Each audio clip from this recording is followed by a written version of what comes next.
I think right now he's working too hard for his shots. And that's what I mean when I say this is a different team from last year.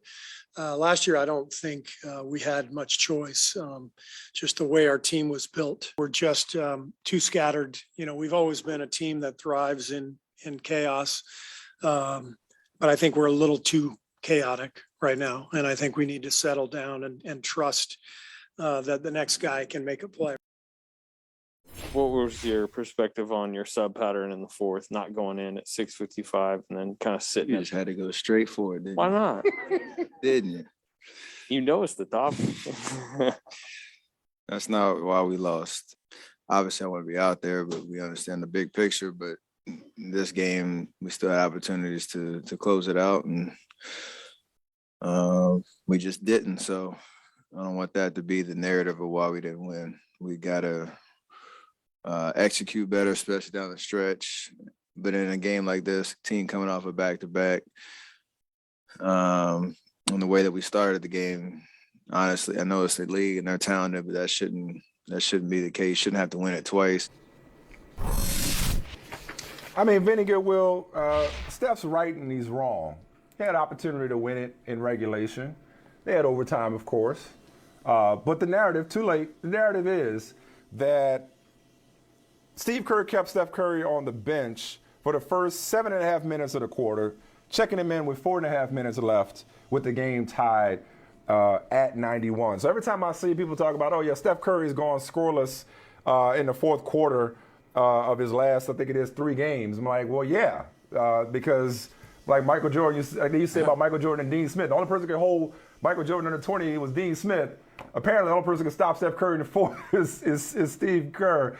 Where do you come down on looking at, you know, the short-term versus long-term picture? Like, I get it, but I would like to have seen him go for this win and not take such a big-picture approach last night.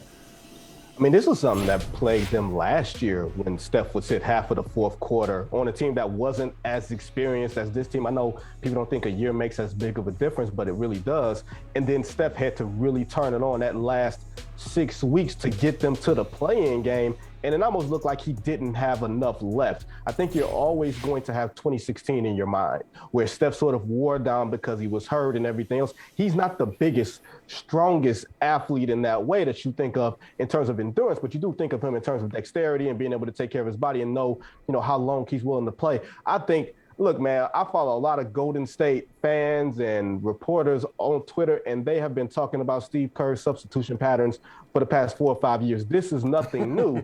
And can we for a moment, and two things. One, maybe Memphis just has their number.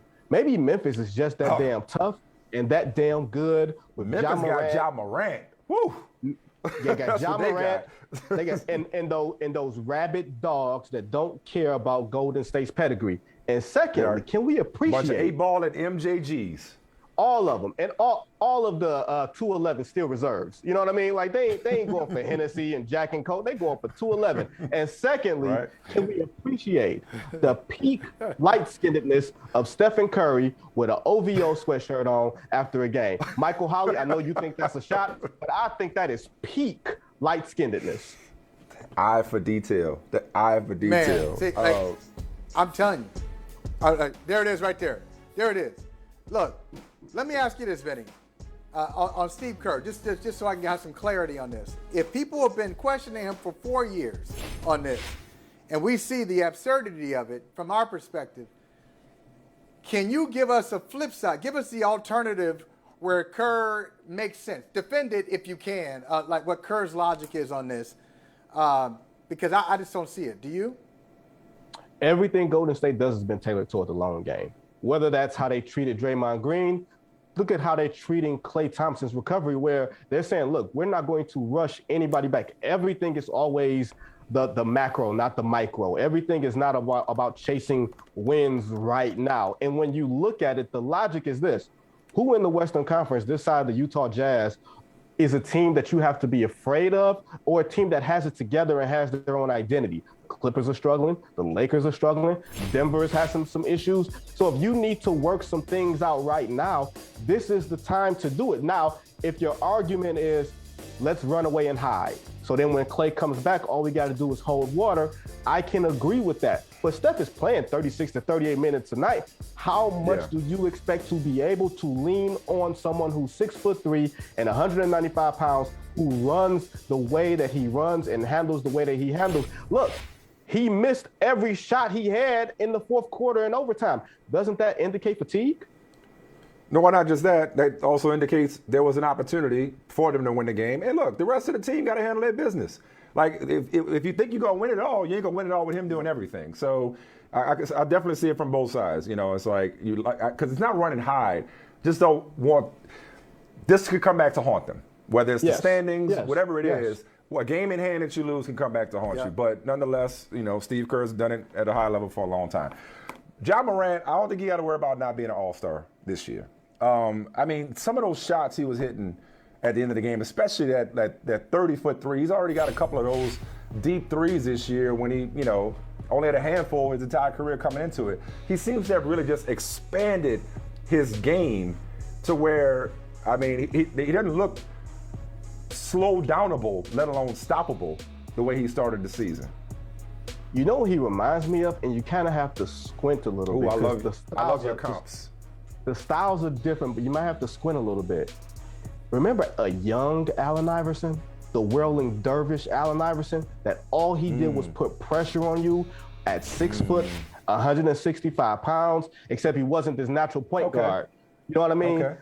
So from a style standpoint. Yeah, just from a style and from an objective. My objective here is to make you break. My objective here is to give you no quarter, and I'm going to press you in your defense while still being unselfish. Like, you can look at his 40-point game and his 35-point game against the Lakers and Warriors, respectively, and see very few rush shots. He plays under control, but he's playing faster than you're capable. It's almost like listening to a podcast at 1.5 speed when you're normally listening to it at 1. I think that's how he's playing, except he's playing under control and with a pace and maturity and with this edge that's like, y'all don't like him. It's almost like Snoop Dogg at the Source Awards. Y'all don't love us?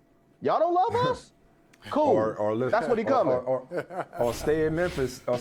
He coming out hard. I mean, look, we already knew what he had based on the first 2 years and based on the playing game and the playoffs against Utah last year.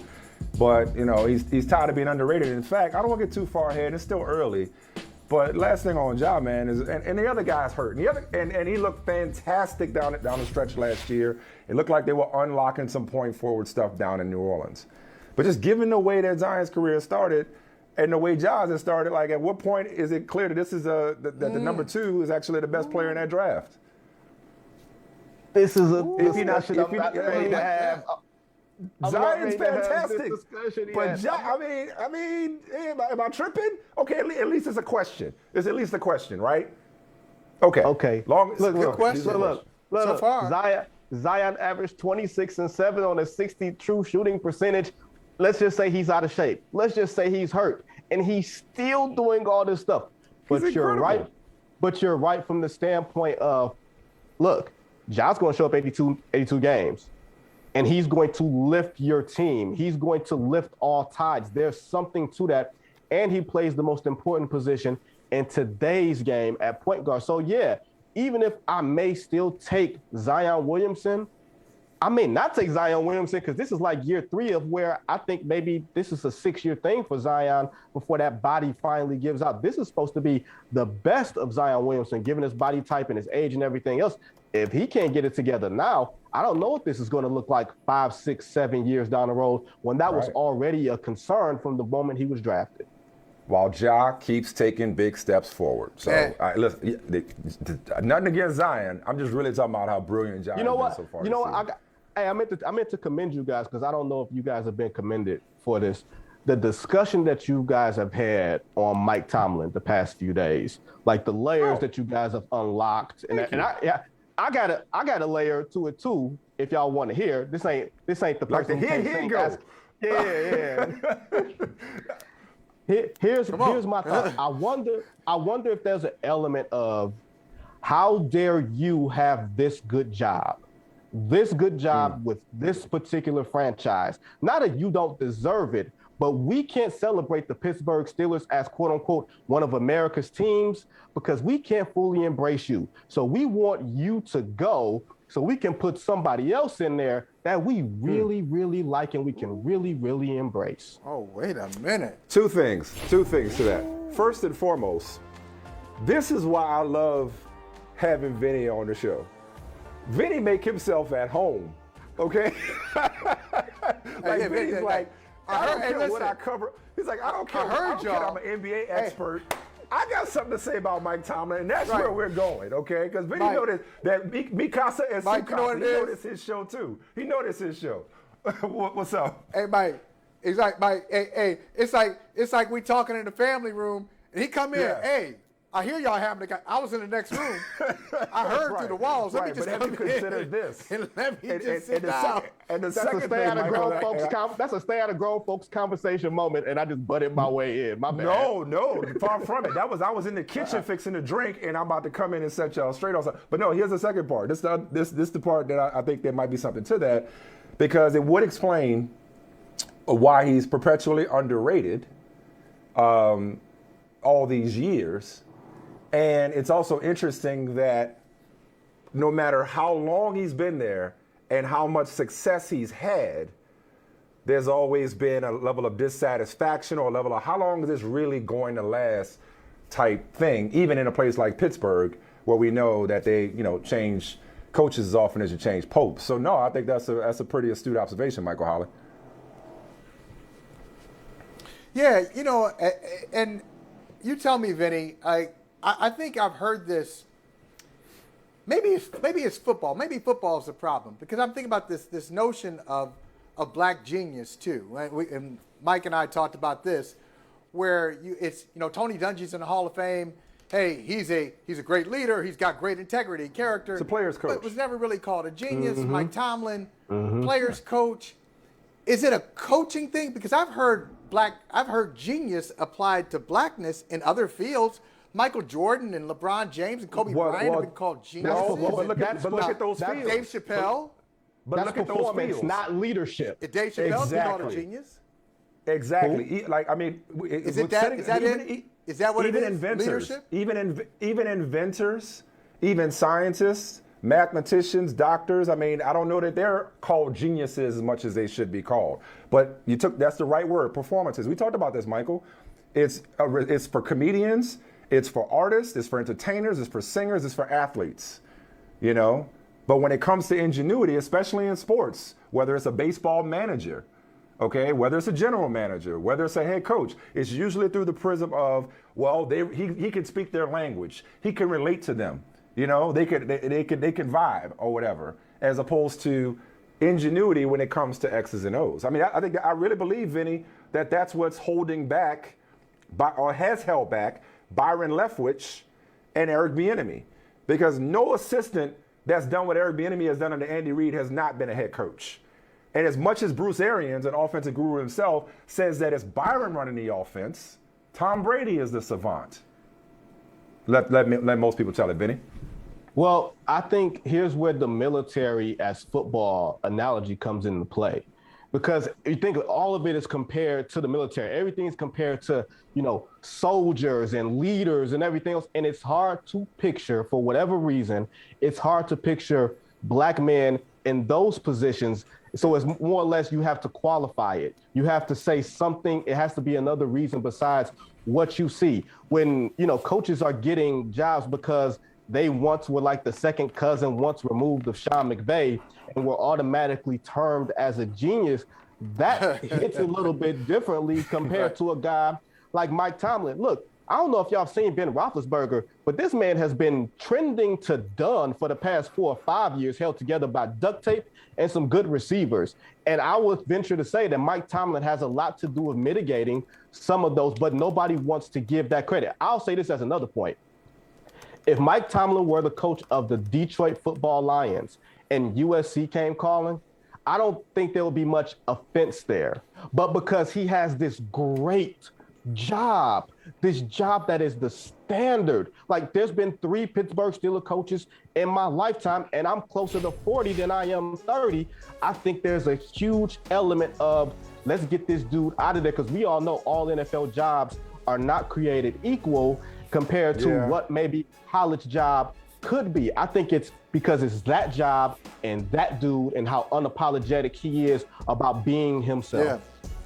I think the discussion that applies Yeah, to the it's really- discussion. I do want to be fair about something. I don't think that's what Carson Palmer intended to do.